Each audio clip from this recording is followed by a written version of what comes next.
FBI की तरफ से जारी करता नोटिफिकेशन के मुताबिक जो टैक्स लगाया गया है कि जिनके पास वो प्रॉपर्टी होल्डर जिनके पास 2.5 करोड़ से ऊपर की प्रॉपर्टी है उन पर कितना टैक्स है, क्या अदायगी करनी है, कितनी अदायगी करनी है, उसका क्या क्राइटेरिया है, आज की वीडियो में हम बात करेंगे। सबसे पहले तो हम बात करेंगे क्या ये जो टैक्स की अदायगी है तमाम प्रॉपर्टी होल्डर्स के लिए है। सेकेंड हम बात करेंगे कि टैक्स अदा करना क्यों ज़रूरी है और आपको किस तरह से टैक्स अदा करना है, इसके बारे में बात करेंगे। फिर नेक्स्ट हम बात करेंगे कि कौन से लोग हैं जिनको एग्जेम्प्ट किया जाएगा, जिनको एग्जेम्पशन दी जाएगी, यानी कि वो लोग जिनको टैक्स अदा नहीं करना, उस सूरत में भी हम बात करेंगे। इसलिए वीडियो को मुकम्मल ज़रूर देखें और हमारे चैनल को सब्सक्राइब अभी करते ताकि आप तक ऐसी इन्फॉर्मेटिव वीडियोज़ पहुँचती रहें।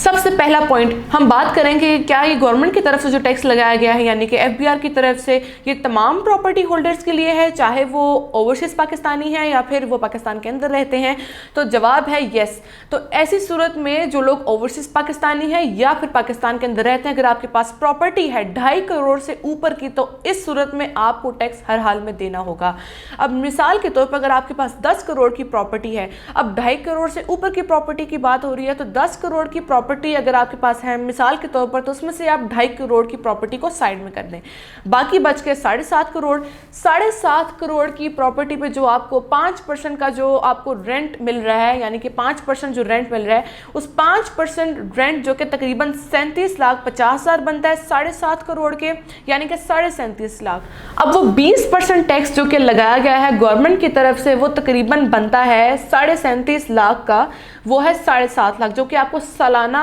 अदा करना होता है। यानी कि 5% रेंट यानी कि 37.5 लाख और उस 37.5 लाख पे 20% टैक्स आपको अदा करना है जो कि बनता है 7.5 लाख, और ये आपको हर सूरत अदा करना होता है। दूसरी हम बात करते हैं कि टैक्स अदा करना क्यों ज़रूरी है, उसका क्या क्राइटेरिया है, और इसके बारे में हम बात करते हैं। तो एफबीआर का एक ऑनलाइन वेबसाइट है, ऑनलाइन पोर्टल है, और उसमें आपको IRS के नाम से वो वेबसाइट बनाई गई है ख़ास तौर पर उन लोगों के लिए जो टैक्स की अदायगी कर सकते हैं उस वेबसाइट के थ्रू। IRS का मतलब है कि इंटरनल रेवेन्यू सर्विसेज, यानी कि ये एक ऐसी वेबसाइट है जहाँ पर आपको टैक्स से रिलेटेड जो जितनी भी सर्विसेज होती हैं आपको प्रोवाइड की जाती हैं। इसमें आपका टैक्स का रिकॉर्ड होता है, जो आपने अमाउंट जमा करानी होती है, कब जमा कराई है, ये तमाम जो इन्फॉर्मेशन होती है इसमें आपको प्रोवाइड की जाती है, उसमें तमाम आपका रिकॉर्ड होता है। अमूमन लोग जो हैं इस पर आपको जो है अपना अकाउंट एक्टिवेट नहीं करते हैं, उसमें रजिस्टर्ड नहीं करवाते हैं, जिसकी वजह से उनको पता नहीं होता है कि उनको कब तक टैक्स जमा करवाना है। अगर आप कोई भी प्रॉपर्टी खरीदते हैं तो 1 साल के अंदर अंदर आपने उसका टैक्स अदा नहीं करना होता। जब उसको साल गुजर जाता है तो तब जो है एफबीआर आपको नोटिस भेजती है टैक्स के सिलसिले में, टैक्स के लिए। तो अगर आप रजिस्टर्ड नहीं करवाते हैं यानी कि IRS में अपना अकाउंट एक्टिव नहीं करवाते हैं, तो ऐसी सूरत में क्या होता है कि एफबीआर आपको ईमेल्स करती है। अगर तो ईमेल आपकी ठीक है या फिर आपने करेक्ट ईमेल डाली हुई है, तो ऐसी सूरत में आपको वो ईमेल मिल जाती है कि आपने अभी टैक्स अदा करना है। लेकिन ऐसी सूरत में आपको ईमेल नहीं मिल सकती अगर आपने ईमेल गलत भेजा हुआ है या फिर आपने कोई जो है ईमेल या फिर आपने फ्यूचर चेंज कर दिया उसको, तो ऐसी सूरत में आपको नोटिफिकेशन नहीं मिलता। उसके बाद वो आपको नोटिफिकेशन भेजती है। जब आप नोटिफिकेशन का भी कोई जो है रिस्पॉन्स नहीं करते हैं और जब आप जो है अपना टैक्स अदा नहीं करते हैं, तो ऐसी सूरत में क्या होता है कि एफबीआर आपको गिरफ्तार भी कर सकती है, चाहे आप ओवरसीज पाकिस्तानी भी हैं। तो जब आप पाकिस्तान लैंड करते हैं या फिर आप पाकिस्तान आते हैं तो फिर आपको गिरफ्तार किया जाता है। लेकिन अगर आप उसकी अमाउंट जमा करवा देते तो ऐसी सूरत में शायद आप इस मसले से बच सकें। अगर आप इस टैक्स की अदायगी नहीं करते हैं तो एफबीआर के पास कानूनी तौर पर क्या अथॉरिटी है? एफबीआर के पास ये अथॉरिटी है कि आपका जो बैंक अकाउंट में जो आपका पैसा होता है वो उसको जो है रिकवर कर लेगा। जो एफबीआर ने आप पे टैक्स लगाया गया है, जो गवर्नमेंट की तरफ से जो आपने टैक्स की अदायगी करनी होती है, वो आपके बैंक अकाउंट के थ्रू रिकवर हो जाते हैं और वो एफबीआर जो है रिकवर कर लेता है। उसके बाद हम बात करते हैं तो किस सूरत में जो है उन लोगों को एग्जेम्पशन दी जाएगी, यानी कि कौन से लोग एग्जेम्प्ट हैं, टोटली एग्जेम्प्ट हैं और टैक्स अदा करने के लिए, उसके हवाले से हम बात करते हैं। पहला तो पॉइंट ये, अगर आपके नाम आपका अपना घर है रिहायशी यानी कि रेजिडेंशियल, वो आपको खुद इस्तेमाल कर रहे हो, उसको वहाँ पे आपने रिहाइश कायम की हुई, तो ऐसी सूरत में गवर्नमेंट की तरफ से कोई टैक्स लागू नहीं किया जाता।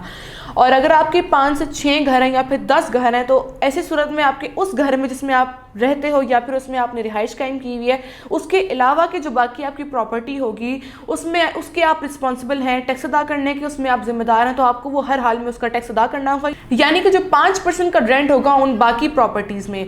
उसमें आपको 5% रेंट में आपको गवर्नमेंट की तरफ से लगाए हुए 20% टैक्स आपको हर सूरत अदा करना होगा और सिर्फ उसकी आप रिस्पॉन्सिबल हैं। फिर सेकंड पे आ जाता है कि बिजनेस प्रीमिसेस के लिए, यानी कि आपने कोई दुकान खरीदी हुई है और उसको आप खुद के जो है कारोबार चला रहे हैं, आप खुद चला रहे हैं और उसको वो आपके नाम है, अपने नाम है, तो ऐसी सूरत में भी जो है गवर्नमेंट की तरफ से कोई टैक्स लागू नहीं किया जाता। वो भी आपके लिए टैक्स की अदायगी के लिए टोटली एग्जाम्प्ट है, यानी कि आपको उस पर कोई टैक्स अदा नहीं करना। अगर वो आपके नाम है और अगर आप उस बिजनेस को खुद रन कर रहे हैं तो ऐसी सूरत में कोई टैक्स अदा नहीं करना। तीसरा आ जाता है कि आपकी एग्रीकल्चर लैंड पर जो है वो टोटली एग्जाम्प्ट है, उस पर आपको कोई टैक्स अदा नहीं करना। और दूसरी बात, आपकी खरीदी हुई प्रॉपर्टी, आपने कोई भी प्रॉपर्टी खरीदी है, अगर उस पर साल का टाइम नहीं हुआ यानी कि साल से कम का वक्त है तो ऐसी सूरत में आपको कोई टैक्स नहीं है। और एक और बात ये कि जब आपकी कोई खरीदी हुई प्रॉपर्टी है, अगर उसको साल नहीं हुआ तो ऐसी सूरत में आपको कोई टैक्स जो है नहीं लागू किया जाता, आपको कोई टैक्स अदा नहीं करना होता, यानी कि टोटली एग्जाम्प्ट है। लेकिन जब उसको साल से ऊपर टाइम हो जाता है तो फिर आपको FBI नोटिस भेजती है कि इस पर आप टैक्स अदा करें, तो फिर उस सूरत में आपको टैक्स अदा करना होता है। फिर लास्ट में आ जाते हैं कि पाकिस्तान के जो आर्म्ड फोर्सेस के जो शहीद हैं, मतलब कि शहीदों के जो वर्सा है यानी कि उनके घर वाले हैं, तो उन पर भी जो है गवर्नमेंट का कोई टैक्स लागू नहीं किया जाता, उनके लिए भी टोटली एग्जाम्प्ट है। तो ऐसी सूरत में जो है आपको टैक्स अदा नहीं करना होता, यानी कि इनके लिए एग्जाम्पशन दी जाती है FBR की तरफ से। तो अब जो कंडीशंस मैंने आपको बताएं कि आपको किन कंडीशंस में जो है देना होता है और किन कंडीशंस में नहीं देना होता, लेकिन इसके लिए ज़रूरी ये होता है कि आपको IRS में, यानी कि एक ऑनलाइन एक वेबसाइट है, तो उसमें आपको अपना अकाउंट ज़रूर एक्टिव करवाना होता है। और फिर जब आपको साल गुजर जाता है तो फिर उस सूरत में आपको फिर टैक्स की अदायगी करनी होती है। उम्मीद करती हूँ आपको वीडियो ज़रूर पसंद आई हुई होगी, तो अभी के अभी हमारी वीडियो को लाइक करें और शेयर भी कर दीजिए, चैनल को सब्सक्राइब भी ज़रूर कर दें ताकि आप तक ऐसी अच्छी इन्फॉर्मेटिव वीडियोज़ पहुँचती रहें।